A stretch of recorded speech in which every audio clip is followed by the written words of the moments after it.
Boa noite a todos. Sejam todos muito bem-vindos. Aos irmãos aqui presentes, encarnados, e os irmãos desencarnados que nos acompanham sempre aqui. Agradecer a Ana, que retorna aqui para nós.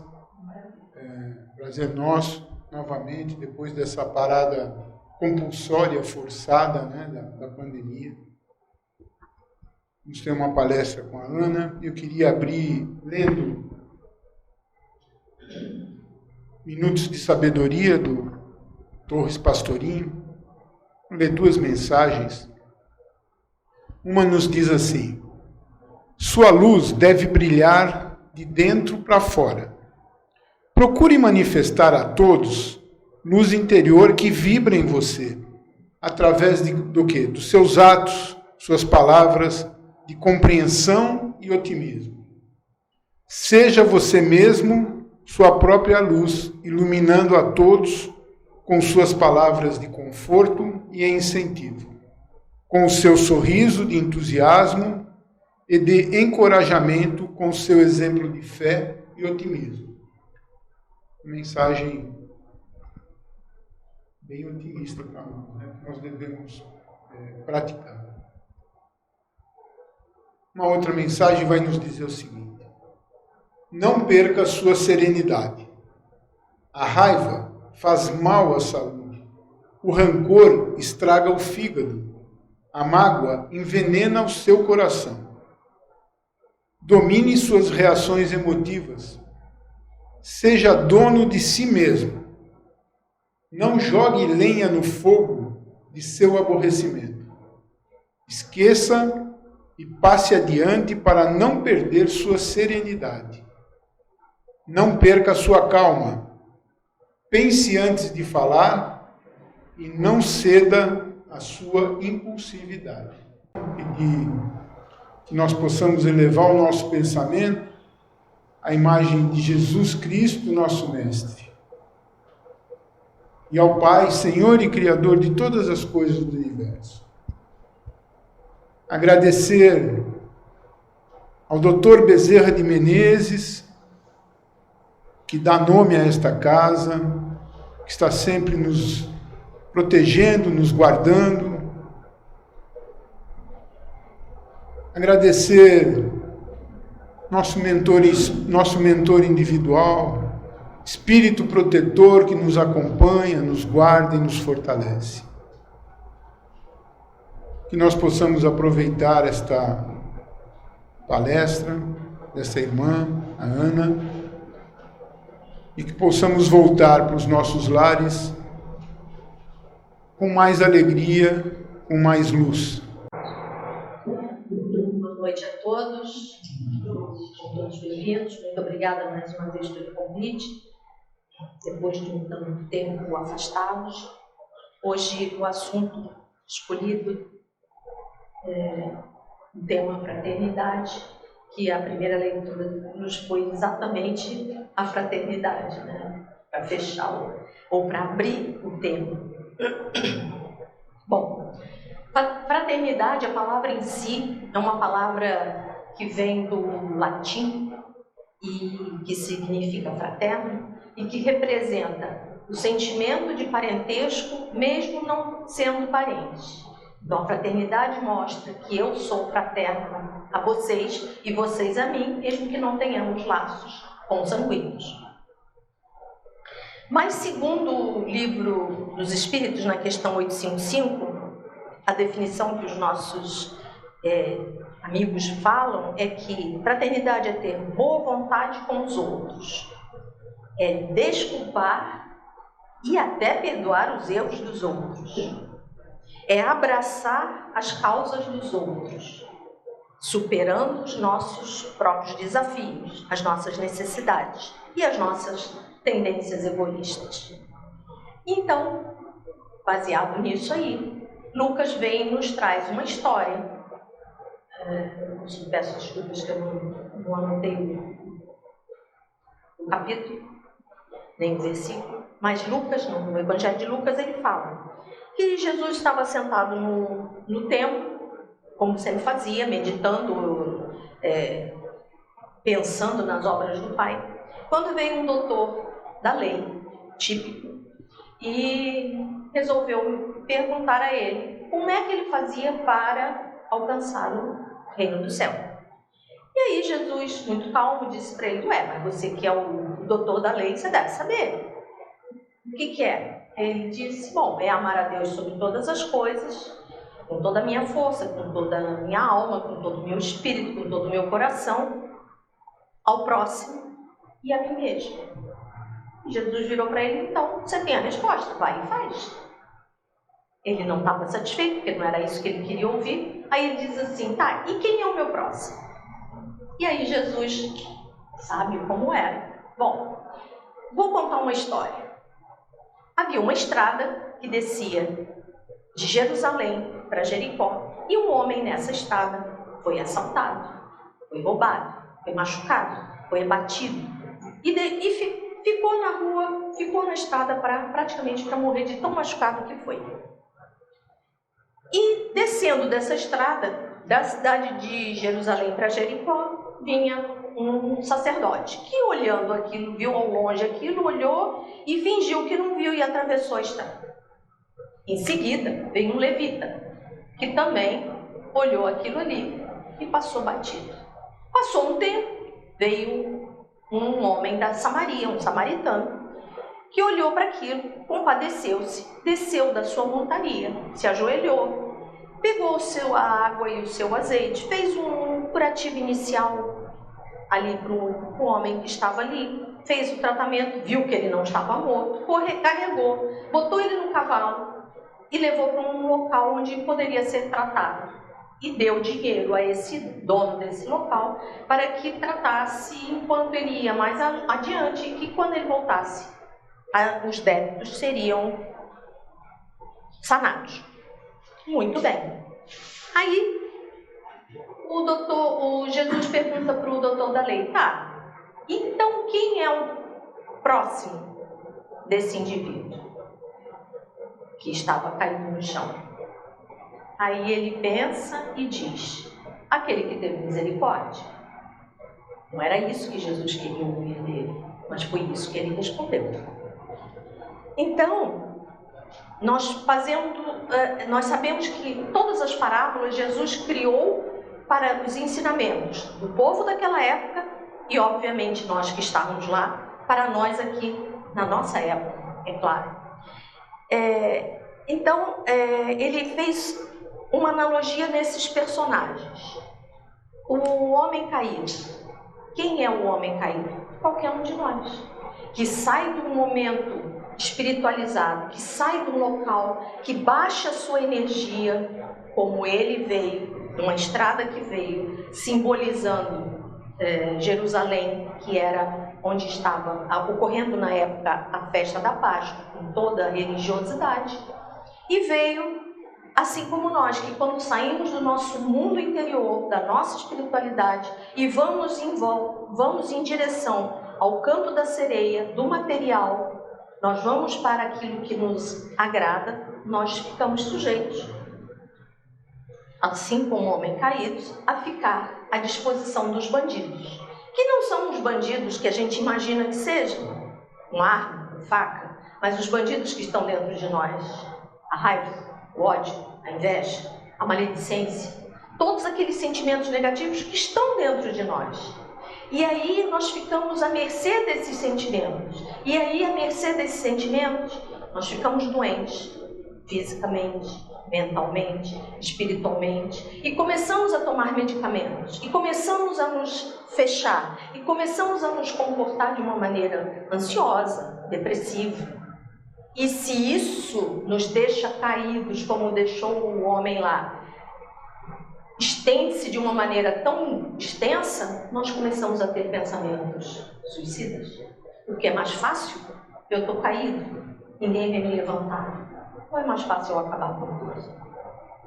Aí vem o segundo, então ele conta esse primeiro personagem, depois vem o segundo personagem e o terceiro personagem, que são o sacerdote e o levita, ambos da religião, que eram protegidos pela religião, onde eles só poderiam se relacionar com os da mesma seita, da família, da religião, e desde que não houvesse nenhum envolvimento com substâncias físicas, o sangue, o ciclo menstrual da mulher e por aí, porque isso poderia torná-lo impuro. E aí ele lembrou disso, ele viu um homem lá caído, machucado, estrupiado, então eu não posso me aproximar, porque eu posso ser considerado impuro e serei lapidado também.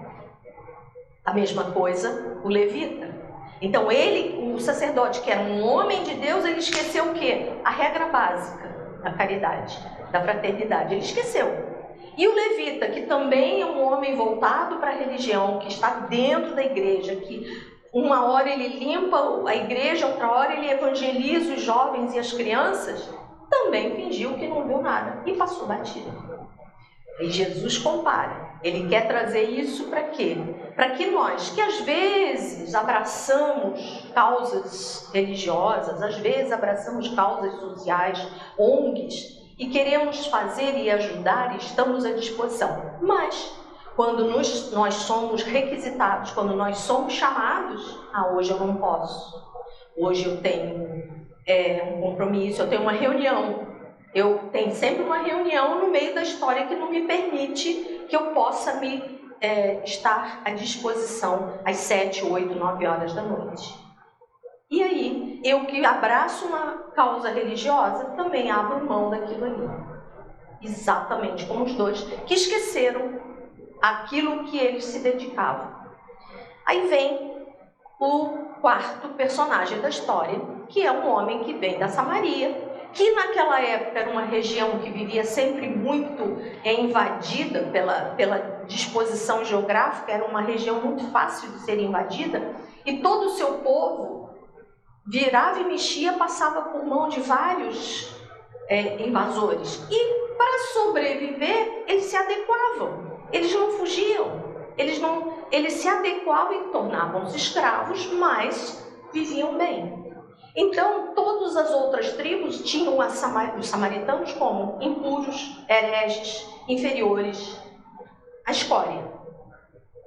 Principalmente porque eles não aceitavam Jerusalém como o seu ponto religioso. Eles tinham o Monte Gerizim, que era onde eles faziam as suas orações, e eles não aceitavam as leis de Moisés, eles tinham a Torá. Então, aí mesmo que fechou todo o vínculo para com ele, de ser considerado gente. Eles não eram considerados gente assim como as mulheres.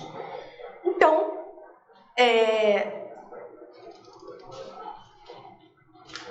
diante dessa comparação, diante dessa visão em que Jesus mostra para nós que ele se despojou porque o samaritano viu. Ele não sabia quem estava caído ali. Podia não ser um outro samaritano, podia ser um outro de Jerusalém, um nazareno de alguma outra tribo. Mas ele se dispôs a ir até ele ajudou, ele não pensou em se contaminar com sangue, ele limpou, ele carregou, ele levou. Imaginem um corpo machucado, caído, sendo carregado para ser colocado em cima de um cavalo. Então ele fez todo um movimento religioso. Todo um movimento de despojamento dos seus medos e das suas inseguranças. Com isso, Jesus, quando conta isso, ele mostra que essa parábola é a essência, é o exemplo da fraternidade. Daquele que se dispôs a, sem saber quem era que estava ali caído, a ajudá-lo, a pagar pela cura dele, enquanto todos aqueles que tinham condições se excusavam de fazer a mesma coisa. Assim como nós temos títulos, temos profissão, temos bens materiais, temos famílias, muitos com famílias de berço, porém, na hora que nos é exigido com tudo isso, nós corremos. Nós não queremos assumir a responsabilidade de nos doar, de nos dar àquele necessitado. Às vezes acontecem fatos na nossa vida mas nós procuramos, ou nós fingimos que não vemos, ou então a gente fica perguntando tanto o que fazer, como é que eu vou ajudar, como é que eu vou lá, que ônibus que eu pego, eu não sei, que perdemos o tempo, nós perdemos o time e não conseguimos cumprir aquilo que temos, que dentro de nós já sabemos o que devemos fazer. Arregaçar a manga e fazer. Então Jesus diz que pior do que a gente não saber, por ignorância, eu não sei o que fazer, eu não sei como fazer, eu não aprendi a fazer. É a gente saber e não fazer. Né?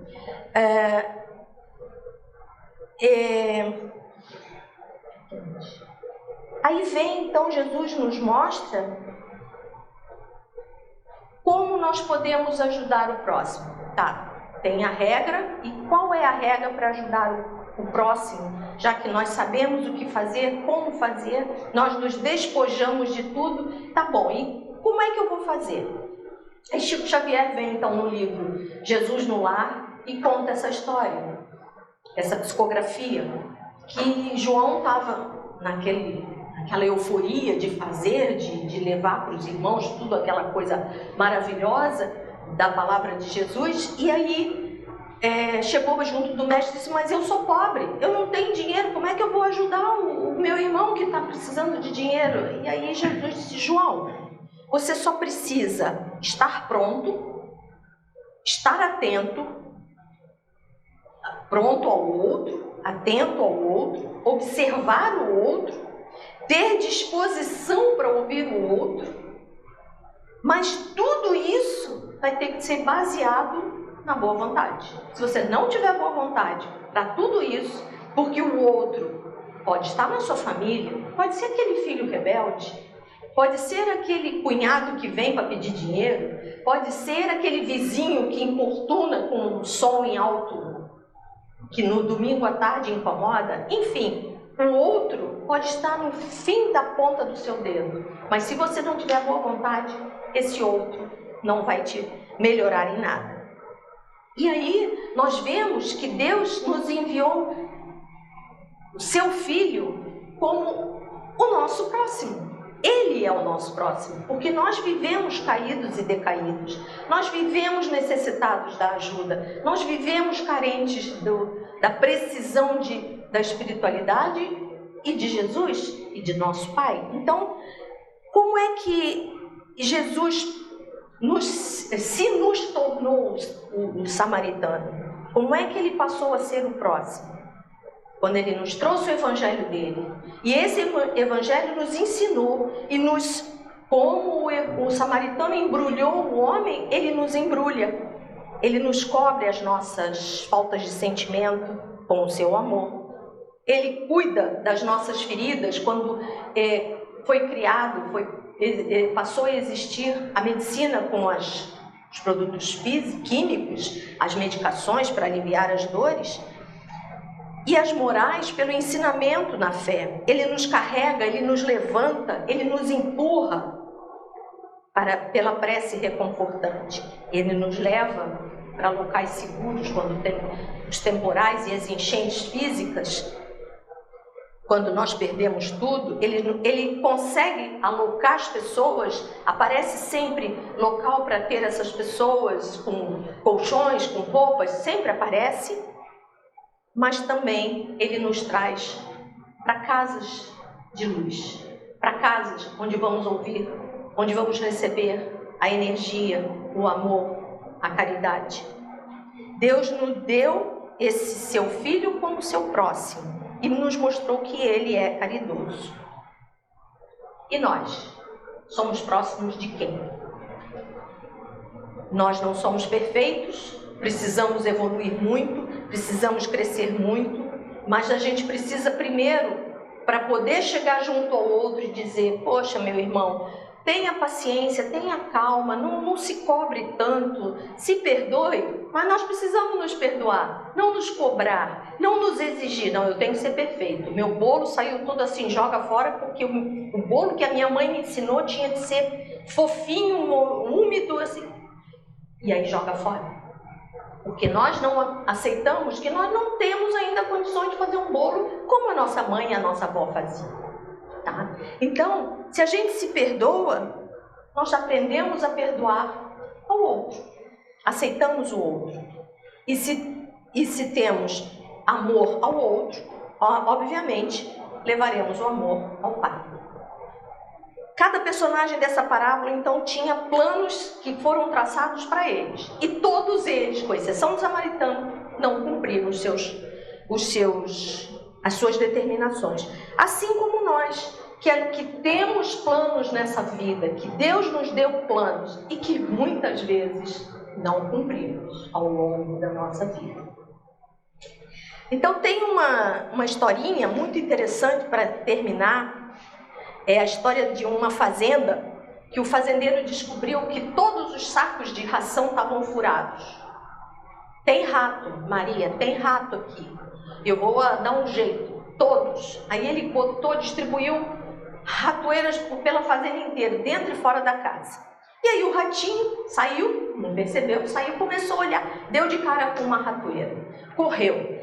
Virou, deu de cara com outra ratoeira, correu. Meu Deus, ele se apavorou. Essa casa está cheia de ratoeiras e não tinha nada disso. Aí o que ele fez? Ele correu para a galinha e disse: galinha, tem ratoeira demais, o que eu faço agora? A galinha virou-se para ele e disse que não podia fazer nada, porque tanto fazia para ela, não se importava. Desesperado, ele correu para o porco. E o porco disse que o máximo que o porco podia fazer por ele era rezar por ele. O máximo. Aí veio, mais desesperado, ele correu para a vaca, que lhe perguntou com indiferença: você acha mesmo que eu estou preocupado se você tem muitas ratoeiras no seu caminho? Aí o ratinho voltou para o seu canto abatido, já estava esperando que ele ia ser a vítima de qualquer uma daquelas ratoeiras. Naquela noite, a mulher levantou para ir ao banheiro e pisou numa ratoeira e machucou o dedo. E o dedo gangrenou, e o dedo inflamou. E aí o marido chegou para a empregada e disse: faz assim, vai lá no galinheiro, pega a galinha mais forte, mais gorda e faz uma canja, porque é o único jeito de levantar o estado de saúde da minha mulher. E lá se foi a galinha, que tinha dito que não se incomodava com ele. A mulher fez o curativo e tal, então ela... Opa, me perdi aqui. Aí a doença da mulher correu pela vizinhança, a vizinhança começou a correr lá para bater, para levar, saber notícias, e para cada um que chegava, que depois ele tinha que oferecer alguma coisa, mandou matar o povo.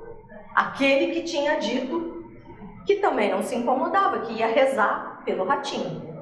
A mulher ficou boa, curou a gangrena. E aí o que ele fez? Fez uma festança para o povo do bairro, da cidade, matando a vaca, fez um churrasco ao 100%. Para aquela que disse que não se incomodava, não se importava. Moral da história: mesmo que o problema não fosse dos animais, era do ratinho, não teve nenhum que chegasse e dissesse um consolo, faz assim ou não faz assim, fica quieto, desse uma ideia, fizesse algum comentário de bom. Então, assim como a ratoeira pode estar na casa do vizinho, a ratoeira também pode estar na nossa casa. E nós pisarmos na ratoeira, termos um machucado, ou ficarmos degolados pela ratoeira, como seria. Então, eu pergunto, voltando ao problema, do sacerdote ou levita, que desviaram do homem caído, que não se incomodaram com ele, que nós devemos ser mais caridosos, mais fraternos, mais interessados no outro, em ouvi-lo, em atendê-lo, mesmo que a gente não concorde com o que a gente está vendo ou ouvindo, mas nós não temos o direito de discordar no sentido de contrapor aquilo que ele vem, naquele momento, nos pedir um alento, nos pedir uma palavra, nos pedir às vezes nem falar, apenas a gente intuir que ele precisa da nossa companhia, do nosso carinho, do nosso abraço, do nosso aperto de mão, para que ele sinta coragem, com palavras de coragem, com palavras de incentivo. E para isso, que nós então não sejamos como o sacerdote nem o levita, né, que abraça a religião, que a gente não dite salmos, nem fale capítulos, nem coisa, e na hora do vamos ver, a gente não faz nada, fica quieto, vendo novela em casa, vendo o Jornal da Mentirinha, contando as barbaridades que contam. Que nós sejamos como o samaritano, prontos a descer do cavalo, a arregaçar a manga, a correr, a aliviar, a embalar e envolver, aliviando os sofrimentos do próximo. E que a gente possa estar sempre atento, com as orelhas em pé, àquela orientação e a ordem que Jesus disse: vá e faz o mesmo. Que a gente entenda o momento que nós precisamos ir e fazer para não nos arrependermos. Então, que a fraternidade esteja sempre junto de todos nós e que a paz de Jesus não nos abandone. Que assim seja.